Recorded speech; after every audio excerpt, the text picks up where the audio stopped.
Well, ladies and gentlemen, welcome to the second part of our doubleheader here on RaceSpotTV, streaming live and iRacingLive. Welcome to the second part of RaceSpotTV Race Day, and welcome to one of the best racetracks in the world. You just saw a video about Le Mans. Well, this track also hosts a 24-hour race. This track also hosts a round of the FIA World Endurance Championship.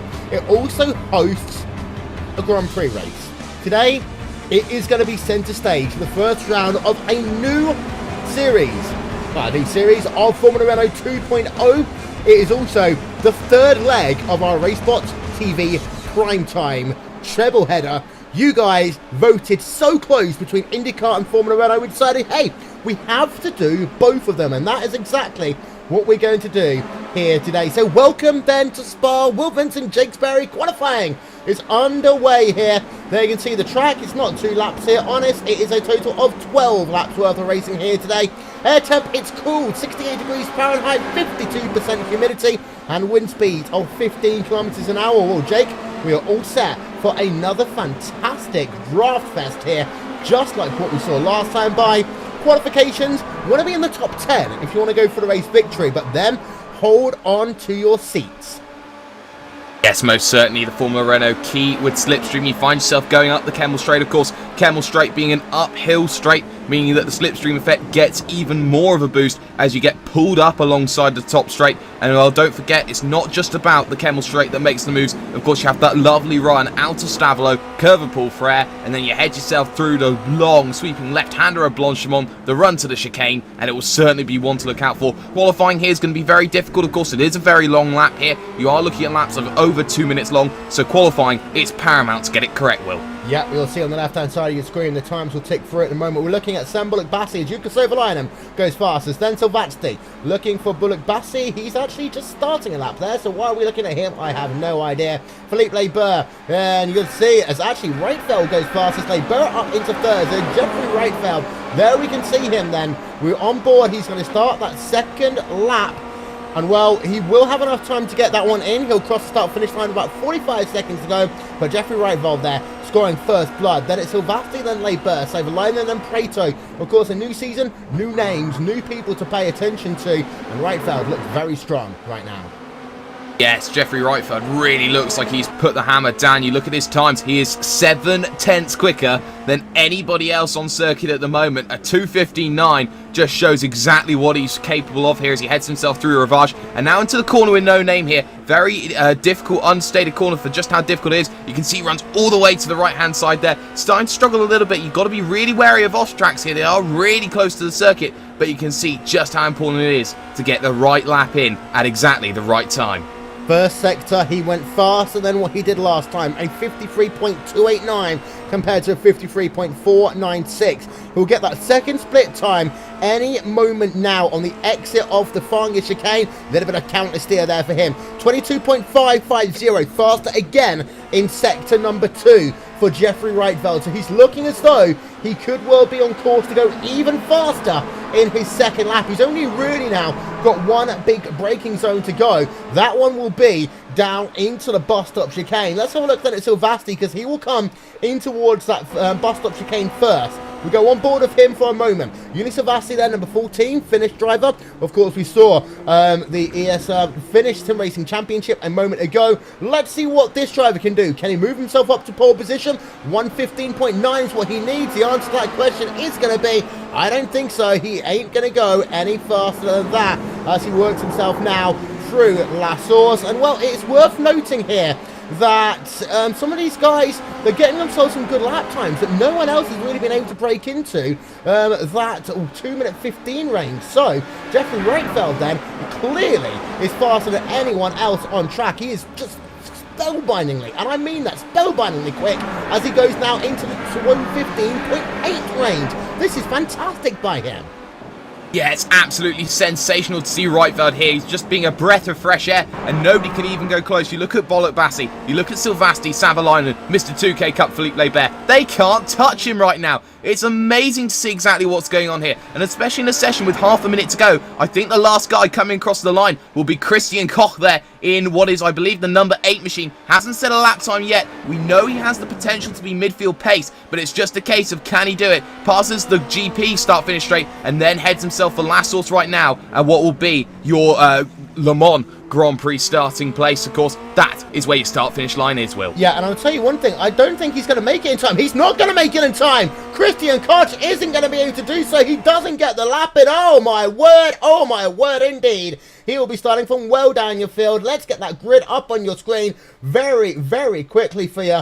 As you can see, Jeffrey Rietveld then, the only driver in the 2-minute 15s. In fact, there's no one faster than a 2:16.5 apart from him. Bollock Bassi second, Uni Silvasti in third, Yuka Sovalainen in fourth. That grid will cycle up for you. Jake, I'm going to say one thing. This is going to be crazy.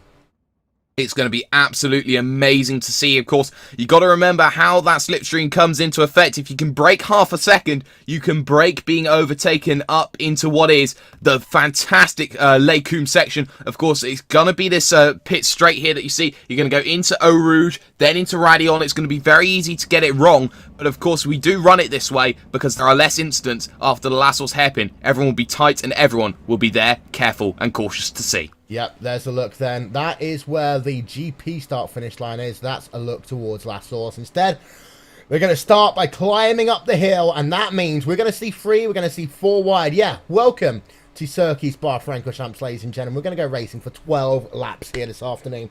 A part of RaceSpotTV Primetime. You pick the series, we broadcast them free of charge to the iRacing community. Bish, bash, bosh. Pro GT on Wednesday. You've then got yourself Verizon IndyCar Series on Friday, and then on Sundays you get yourself Formula Renault 2.0. There is a very classic pit box on your left, pit complex even, on the left-hand side of your screen. Waiting for the last couple of drivers to head themselves down to the starting grid. There you can see the flagman. He's standing around doing a little dance here, as we'll just zoom in on your field. As soon as they get themselves up the hill, who knows what is going to happen. A new series of Formula Renault 2.0 starts now. Here we go, in towards the Air Rouge Radial Complex for the first time. Who will make it work as they're going to work themselves up the hill? And you can just see they're going to run themselves 2 wide through Air Rouge, battle for P number 4 and 5. But this is where the craziness is going to start. On the exit of Radial, look at all these cars funnel through mighty quick. And hopefully they're all going to make it through without too much of an incident. And let's get a look from our aerial coverage. You can see they are 3 wide already as they head themselves down into La Combes for the first time. Battle for the race lead as well there with Rietveld and the driver of someone. He's running himself P number 2. That is Sam Bollock Bassi. Bollock Bassi goes into play. We've got one driver turned around. That's Mikel Lamarux. But we still got some fantastic racing up and down your field. So much so they're 3 wide and we've got trouble down at Rivage. Yes, we do. You can see they're all fighting, all scrapping, all clawing, all looking to try and get themselves through. It's like a swarm of bees here. You can see they're all pushing. You can see still into the corner with no name. They're still trying to funnel and sort themselves out. Still got a battle going on. Bruno DeCarmo in the number 5 here. He's under threat from another driver as well, and that's Dylan Vandenberg. Vandenberg gets himself through, and DeCarmo, off the back of a fantastic result in the Rubens Barrichello Challenge, looking to try and get a good result. But at the moment, you look at Rietveld, you look as he heads through the Fania chicanes for the first time, you can see Rietveld now starting to try and open that gap from Bollock Bassi and also Silvasti, because you can see just how amazing his pace is starting to be already. Yeah, still 2 wide racing for some of these drivers as they run through Stavolo 1 into Stavolo 2, and this is fantastic to see all of these guys really pushing it flat out to the limit as now they'll come down into the bus stop chicane. We're going to go on board then with the driver of Sam Bollock Bassi. Let's see how this draft will work when he's closed up 2 tenths of a second already on the run down into the bus stop chicane. You don't make your passes here, Jake, often. You set yourself up for a run into La Source or into La Combes. Most certainly, you can see on the brakes down to the right hander, using a lot of curb into left hander. Make sure you avoid those massive sausage curves on the inside. That's the big deterrent for you to make sure that you don't cut the circuit as much as you can. You can see the run here, the run that Rietveld has just had. heads himself now down in towards last source for the very first time. On the brakes there, a little bit of trail braking, goes a little bit wider there, gets a bit of a twitch, a massive twitch behind though from Bollock Bassi on cold tyres. That's going to allow Juni Silvastri to really close up. I doubt that Silvastri here, Will, is going to make the move up into Eau Rouge. I think he'll wait for the Kemmel Straight and wait for the opportunity of second to arise. You just saw from the rear there, Scott McIntyre has had himself an incident down at La Source. We haven't really got time to show you any replays because it's all action-packed. Contact! On board. Yeah, we got contact there. Hugo Prato involved, and I believe we do have a car turnaround, and that is Simon Schultz there up at Radion. He's done so well to keep it going, Will. Sorry to cut you off like that, but he has got himself turned around and was very lucky not to collect anyone else. Yeah, we saw at the same time, Juni Silvastri now up into P number 2. He's past Bollock Bassi. Got another slow car, that's Hugo Prato. That is down at Lacombe. So Hugo Prato's day goes from bad to worse in this event so far. But Bollock Bassi losing P number 2 in this event to the driver of Juni Silvastri. And whilst all that's happened, it's worth noting that Reitfeld has pulled out now to 9 tenths of a second advantage. These two people carrying on battling, who will allow Reitfeld to break the toe, and after that, he can drive away into the Spa sunset. Yes, he can. He's really showing his one-lap paces. Certainly not a fluke here. Heads himself now down to Fagna on the brakes here. You can see he's just going to be calm. He's just going to be cool. He's just going to be consistent there. Just running the racing line comfortably. Doesn't have to do anything. A little bit like Nico Rosberg earlier on today. Just needs to break away, and once he does, nobody is going to catch him. He'll set off into the sunset. But you do have to look behind here at the battles that go on. The likes of Rafael Draskas here, who is in a fantastic little scrap with Bruno Tacamo here. And on the back of them is Isaac Garcia Dominguez, Nicolas Landau, and Jesus Sayers as well. It's a lovely 5-car scrap here. They're going to go 2x2. Expect some moves right now, Will. Meanwhile, Philippe Leber has moved himself now past the driver of Marc Perez in towards Blanchimont, the second fastest corner on this racetrack. Behind there you can see Rafael Draskas, a little bit more side-by-side racing as they head themselves through Blanchimont. And behind you've got yourself, this is Londo there in that Club France number 16 machine, free wide in towards the bus stop, and hey, they're all going to make it survive just for the moment on board Orlando though, because he's got himself a car just ahead of him. That is Rafael Draskas on the exit of the bus stop chicane, heading themselves down in towards La Source. Out front though, this is very close for the race lead. We need to turn our attention to this one because Bollock Bassi is right on the coattails now of that driver of Juni Silvastri. And actually what's happened to Jeffrey Reitfeld, he's pulled out 1.5 seconds now. This is what we were talking about. Bollock Bassi is now going to go to the outside of Juni Silvastri, but they have been scrapping it out, and now Jeffrey Reitfeld is 1.5 seconds ahead of these two drivers. They side by side into Lacombe. This race is pretty much over already. Most certainly, I think it was an own goal from Bollock Bassi as he chops the nose there of Juni Silvastri. Silvastri has to wait behind. That was a move of faith there from Sam Bollock Bassi. Does a fantastic job to get the move through. I thought he'd scored an own goal there. He moved out of the slipstream so early because he was just behind, couldn't get any overspeed. Just got alongside, made the move sorted, and now he moves himself up with a little bit of breathing space right now into second place. You can see the moves now starting to make in. Your movers and shakers all starting to take effect here. It's fantastic up and down your field, Will. Marc Perez had an incident down at Lacombe. He's now down in P number 9 on track, and I think that might have been with Philippe Leber. I cannot verify that at this stage, but in fact, yeah, it would have been with Philippe Leber in the number 4 machine. So there is another incident, this one towards the front of your field. Let's get then your top 15 on the left-hand side. Note the fact that the start of finish line, 1.6 seconds between Reitfeld and Bollock Bassi. That's up to 1.8 seconds already. Marc Perez versus Bruno Tacamo. Those two are scrapping it out. Behind, you've got yourself Adam Gosling versus the driver of Isaac Garcia Dominguez. So many little battles going up on track here, Jake, that we need to keep our eye out on. But it's also worth noting, Yukoslav Leinen has caught your front two drivers. He is now there battling in the mix, and he's still got that little trolley train going on behind as well, with Cesar Umgod, Bruno Tacamo, Marc Perez, Nicolas Landau, and Rafael Draskas. Yeah, most certainly you can see here the runs heading down towards the chicane right now. You can see Tacamo. He's going to stay calm. He's going to stay nice and comfortable on the brakes there. Lovely lines taken into the chicane, and he doesn't really have to worry too much at the moment. But what everyone does have to worry about is this trolley train that starts to form behind Cesar Armengod right now. You can see he does have a little bit of a gap at the moment. That is around half a second. Heads himself down to the last source hairpin, which is normally the first corner, but this time it's the last.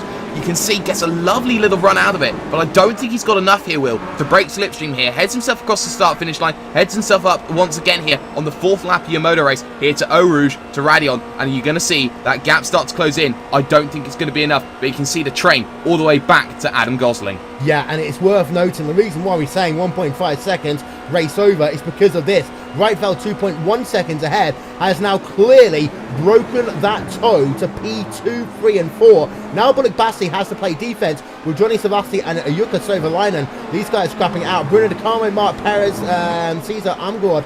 That one continues to scrap out as well. These little packets and pockets of drivers that are going on. It is worth noting that Bullock Bassi has now started to put away himself. He's 1 second ahead of Johnny Savasti, but it seems to be that you've got to play attack or defense in this race. Either play attack and just charge, or play defense and realise that sometimes you're not necessarily going to get past. You need to minimise time loss. Most certainly, I think this is the ultimate game of chess. If you're going to go in and attack the guy down at Lake Coombe, you've got to be aware of the consequence if it doesn't quite pay off, because you know that there's going to be a guy behind you trying to make the move. Perfect example here is Bollock Bassi, Silvasti and Savalainen here. Bollock Bassi made the move sorted, he got it stuck, he got it there, and well, you knew that Silvasti here lost a little bit of time, and now Silvasti's going to have to play that defense game, as you stated before, Will. He's got Savalainen behind him there in 4th, and well, the gap at the moment around half a second when they last crossed the line. I think that's going to stay around about the same sort of area here, because there is still a toe, even though it is a very, very faint one. Bruno De Carmo, he's on the move. He's trying to get himself past Cesar Amgard. He's going to go around the outside in towards Blanchenois. Be careful, boys. Your Frio racing car there on the inside. Bruno De Carmo on the outside in towards Blanchenois. You know what? I think actually that Cesar just gave him the move there. Going too wide into Blanchenois is scary at the best of times, but it does look as though that Cesar helped him out there. It's like, really? Okay, I'll let you pass. Minimise time loss. As behind, Mark Perez is trying to regain a little bit. Christian Koch, we talked about him. Oh, trouble down. 3 cars almost involved in that one. I was talking about Koch for a moment there. So they're going to go 4 wide in towards La Source. And the fact that he has danced himself through the field at the start of this race, that will be a little blot on his copybook, though, because he did instigate a bit of an incident down into that bus stop chicane. And you can see there, he's got himself Hugo Preto just ahead of him, and a car side by side right now. That is going to be Isaac Garcia Dominguez, who is now just cleared on the run into Eau Rouge, like number 5 or 12 already. As just ahead, here's Hugo Preto. Once again, let's go side by side in towards Lecum. Yeah, most certainly you can see 2 wide, looking to go 3 wide. Dominguez looking to thread the needle here. Head yourself down the camel straight. Head for Lake Coombe. Let's see if it's all going to pay off. Koch, at the moment with the advantage here. On the brakes they go. And it's Preto's going to have to play defensive. Danny inside. Koch holds on for the time being, showing exactly what he can do here. Fighting from the back of the field now. Moves up to 14th. That's plus 10 so far this race for the guy in what is Evo Sonic colours right now. You can see exactly why Christian Koch made that move where he did. And actually going back to the incident he had earlier on down at the bus stop chicane, the car was always going to track out, Will. He was always going to be in a place where he had to rely on the guy ahead of him to give him a little bit of room. Room wasn't really given, and that was where the tangle occurred. Yep, running on board now with the driver of Cedric Amgard, but he's still scrapping it out with Mark Perez. He has lost that place now to Carmo to Perez. He's got Jesus Says right behind him. It's worth noting that in your battle for P number 2, it's closed back up again. Now 6 tenths of a second between Bullock Bassi and Johnny Savasti. This is the reason why we say 1.5 seconds really is that marker, because anything less than 1.5 seconds with the 3 very long straightaways you have here, Jay, it means you can get that huge toe and that huge slipstream. And you can just tell here, actually, that Savasti is able to gain a couple of miles an hour advantage because of the fact he's what I like to call phase 1 of the draft. He's getting the most of that air being pushed away to help him go a little bit faster.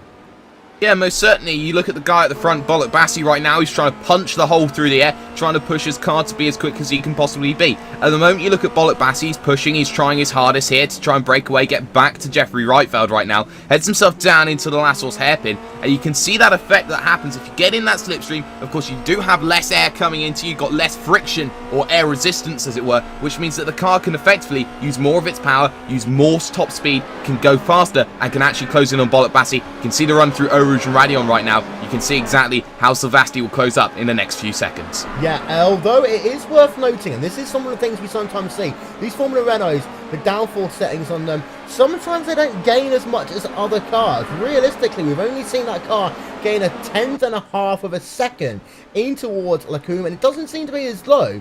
So Asti can really do anything in that draft, as we see Draskas actually behind. He's right on the rear now as they come down in towards that sequence of corners, that right, left, right flick. And, well, Draskas is scrapping out of Nicholas Landau right now. And behind you got Adam Gosling versus Isaac Garcia Dominguez. Moves and shakers on the left-hand side of your screen. And outside of the picture, Christian Quintanewski up 5 places so far in this event.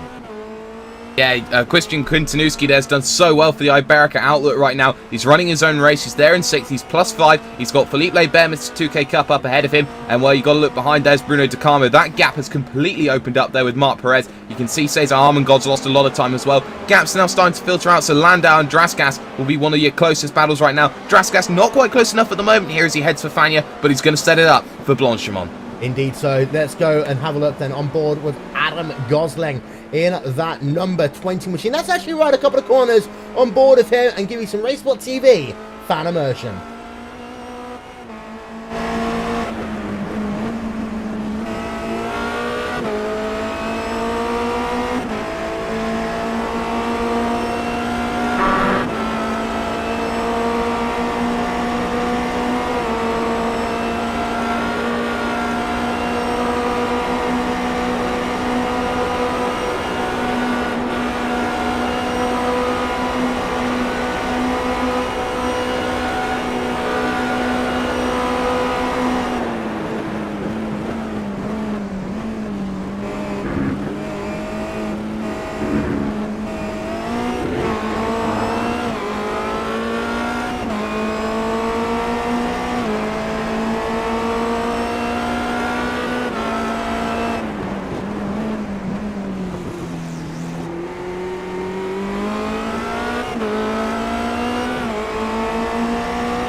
Well, there you can see what it's like to do a couple of corners on board with a mid-pack car, but they're side by side right now with Gosling, and he is scrapping out. He's just actually been passed by Kenneth Basil, and this is the battle for P17 on track as it stands.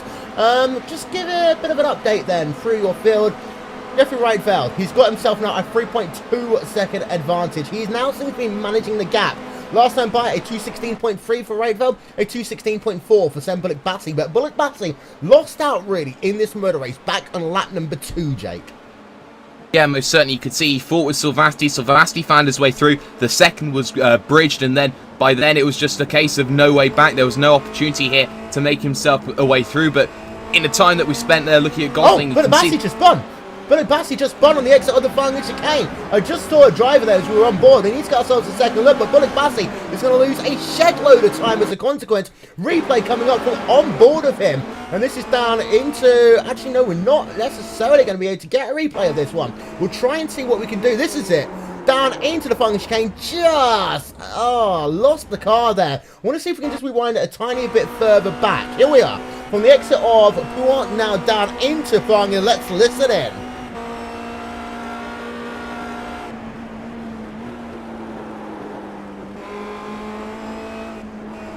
Simple case of the back end stepping out. That's all it was, Jake.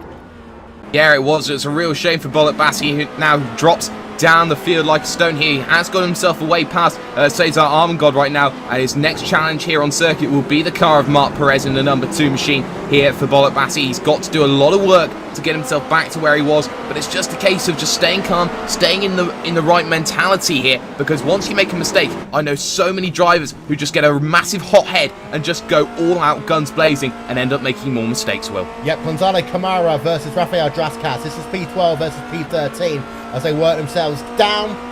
This is Air Rouge. This is not Air Rouge, this is Radion, as they work themselves up the hill. And one of the things I was just thinking about, Jake, was last time we were here, we saw so much passing, so much pack racing. I want to put up the RaceSpot TV stat fact here. As you'll see, Draskas has got Christian Koch looking to go down the inside in towards, they're almost going to go free wide in towards Lecombe, and Koch is actually going to go round the outside into the corner, and we'll get the pass scored complete. But one of the things I was thinking of, as we get the weather stat up, 15 km/h wind, the crosswinds will really hurt drivers here. Yeah, most certainly. You look at the crosswind, it's one of those undeniable factors that nobody really pays attention to. If you do have a crosswind here, you don't know how much it actually unsettles the car down straight. It actually takes away some of that factor here and actually makes it just so much more difficult to make the passes. That's why we've seen a little bit less, but you've got to give some credit actually to Christian Koch there on Rafael Draskas, because they were switching themselves side to side to side, and in the end the move was made there by Koch around the outside. Very, very good, but Draskas has now started to fall back like a stone. Hugo Prato looking at it and gets really, really close to the back end there, Will. Yeah, we've got some fantastic scraps going on then throughout your field. Let's go on board with that driver of Hugo Prato. We do so now. This is the exit of Stavelot versus Draskas, and now these two are going to be pretty much side by side in towards Blanchimont, we would so think. There's the speed trap then for Hugo Prato. He's going to look to the inside. We'll take the inside line. Draskas like, you know what, go on, have it, in towards Blanchimont. Sometimes it is the easier option to do. We've talked about it already in this race, I'll talk about it again. It isn't necessarily track position, it's time gained and time lost when you make these passes. And well, Draskas, he wants to look back to the outside in towards the boss stop chicane. That will be cheeky. Will he be able to do so? They stay. No, they won't. Draskas will have to wait another time. But as they come out the corner, we go back on board, and you see that Prato has really now been able to pull out one car length advantage. But as they come up the hill next lap, there'll be something going on. Koch versus Camara in towards La Source. Let's go on board then with Christian Koch. He is a man on the move right now today. Up 10, make that 11 places in this event so far. And well, he's, 11 places. Let's make that 12, shall we say, coming up the hill. Yeah, it's very much potential to happen. You can see the gap, about a 10th, moves across to the left-hand side there. Massive defensive move taken then by Gonzalo Camara, trying to break the slipstream as quickly as he can. Hasn't worked in the end because that meant that the run, more slipstream could be taken later on in the development of the straight, meaning that Koch could make the move quicker there. A little bit of a faux pas there from Gonzalo Camara. Through will go Christian Koch. He moves now up into 12th position, and Nicola Landau here, he's not too far down the straightaway here. Koch has a real opportunity to get at least 1 or 2 more positions here come the end of the race. Yep, so this is that ongoing battle. We have got another one ahead. Sembolik Bassi versus Mark Perez. These two drivers work themselves down the hill right now. And, well, Jake, 2.5 attempts per second between these two. Last time by, Perez was slower. I believe Bullet Bassi passed him. Perez has had a bit of a tough race here today. Yeah, Mark Perez has really been struggling here in that number 2 machine here. He's been really trying to get himself in a position to push, in a position to challenge, and in the end, he hasn't really challenged. He's been making a couple of rare mistakes. We don't normally see them from Mark Perez, but now as he heads through Fan, you can see he's nice and tight there, but doesn't take as much curb on the outside. That implies that he took a little bit less speed there through. You can see he's actually starting to lose the back end a little bit. He's actually starting to lose time, Will, here to send Bullet Bassi. Bullet Bassi's putting on a masterclass right now on how to drive that infield section. Heads himself to Blanchimont, or heading up towards it now. You can see Mark Perez is struggling.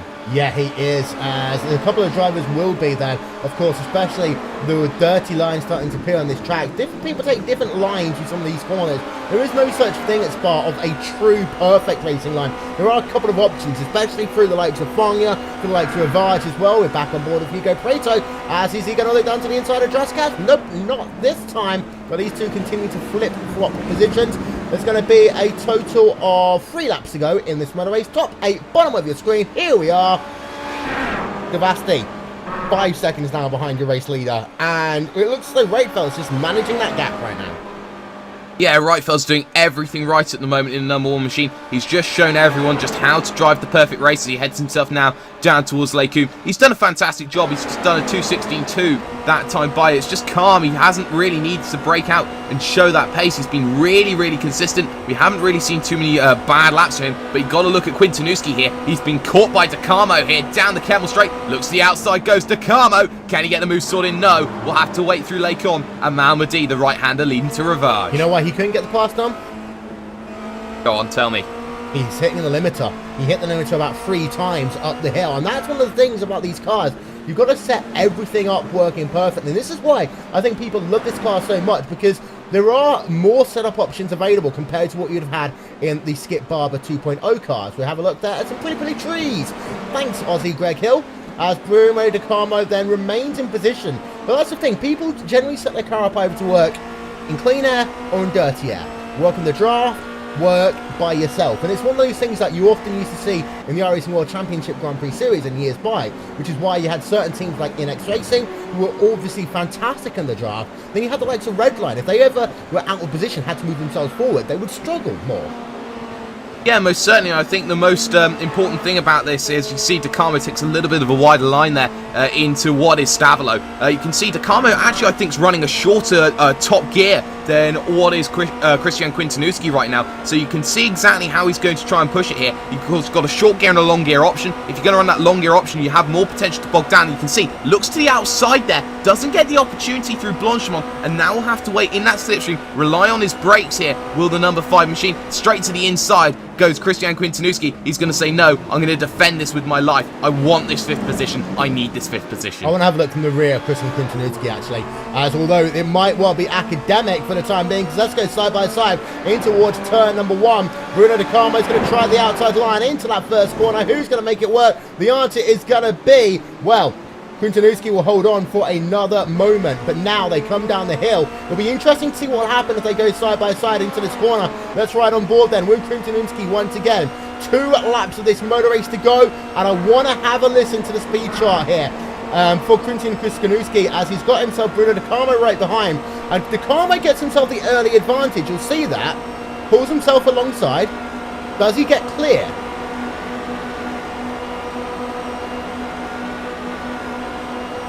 Barely, but the inside line still Quintanuschi's if he wants it. He can't duck underneath, so Quintanuschi does now lose that position to Bruno Decamo. I would think, though, that Quintanuschi might have the opportunity to take that position back, because he didn't seem to be hitting the limiter at all there. The draft is always a different matter, however.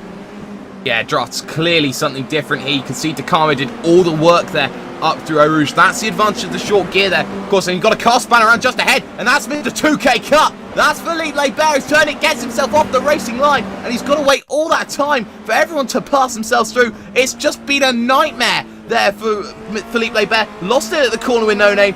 Oh dear me, what a shame, Will. He just caught the curb on the exit of the corner, that unsettled it. You can see those Michelin tyres are spinning, locking up. 2 drivers just avoiding. Another 2 drivers as well, as Philippe Leber, he is now all the way down in P number 20. That is horrific for him there.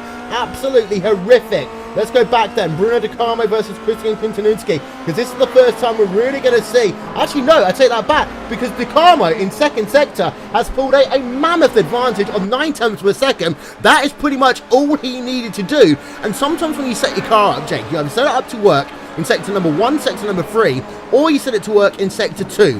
What we saw there, Decamo, yes, he might not be as fast in a straight line, but in twisty bits where it matters at this racetrack, he pulled out an advantage. Yeah, he certainly showed what he could do down in the tight and twisty sections. You can see again down into the chicane here. He's done a fantastic job. I think he's got enough gap here as they head themselves on to the final lap of this race for the time being. But you can see there are still a couple of battles to be had here. You look at Christian Koch right now. He's got to deal with Nicola Landau, who hasn't broken away here at the moment. You can see they're going to be going at it for the final lap of the race. Actually, Landau's going to have a little look right now into last source. No, not going to happen on the brakes there. Down into last source. It's going to be a fantastic final lap. As you can see, just still a couple of things that need to be sorted out. Indeed so, but for Jeffrey Reitfeld, he is 5.9 seconds ahead of the field. Lucas Landau, let's go on board of him. This is going to be really his penultimate opportunity over Christian Koch as they come up the hill. This should actually be easy for Nicolas Landau as they work themselves now through this corner as they come down in towards Lacombe. They can see he's ahead of Christian Koch. He's got himself a 1 mile an hour speed advantage for the moment. He'll be side by side. He won't be clear though into the corner, and that is going to mean they'll stay side by side for the moment. They'll stay side by side on the exit of Lacombe. They stay side by side through the next corner, down in towards Rivage they will come, and well, Lando does force himself through. Fantastic driving by him. Koch wants to get himself back down to the inside in towards Rivage, not able to do so. Out front, Jeffrey Reitfeld has though got himself less than half a lap to go. There you can see him through the fungus chicane. Jake, what a race by him. Yeah, he's really just epitomised what it means to lead from start to finish. Fastest lap, you name it, he's done everything he needs to do. Heads himself now through the right-hander here of Curve Paul Frere right now. Heads himself now towards Blanchimont. and it really has been a masterclass. It has been a schooling of every other driver here. If that's the standard that they've produced, then Jeffrey Reitfeld has just taken everyone else to another level. Yep, so now literally just a couple of corners left to go for him. We'll give you an update when Landau versus Koch, they decide to change positions on this final lap of the motor race. But here comes Jeffrey Reitfeld then, down in towards the bus stop chicane. Out the bus stop chicane, now he's just got himself literally one corner to go. It is La Source, the slowest corner on the track. You'll see he slows that car down to about 35 miles an hour through the apex of the corner. In fact, he'll go a little bit faster now. He'll do it at about 55 miles an hour. On the exit of that, he works himself down the hill. Jeffrey Reitfeld will win here on the Formula Renault 2.0 Cup. And he will win out here today. Joni Savasti coming home in second. Jukka Soivalainen will round out your top three. We'll give you an update. Koch versus Landau. Nothing has happened yet, but they're side by side in towards La Source. Let's get your photo finish cams up then, because Christian Koch is going to edge it. We think he's going to edge it. He will edge it then on the run to the line. Koch, final corner, final lap, gets himself past Nicholas Landau, and that is how you get yourself up into the top 10. Great racing overall, Jakers. The results will come up on your screen now. Wow, what a race we've just seen there, Will. What a race that was. And actually, I was looking here at the Koch-Landau battle. There was a massive twitch into Blanchimont there from Christian Koch, but he did it at the final corner. It was a little bit of a dive, but he did a fantastic result there. And there you can see Jeffrey Reitfeld there, your race winner by 6 seconds, Will. Thank you so much then to Jake Sperry. I have been Will Vincent, and let's have a look then at the remainder of your results. Don't forget, still to come here on RaceSpotTV this evening, we've got the Formula Renault 2.0 2K World Cup. And then we've got ourselves the iAdvance in the Elite Series as well. Thank you so much for being a part of RaceSpot Race Day here on RaceSpotTV. From Jake Sperry, Scott Woodwis, and myself, we shall talk to you all next time. Bye-bye.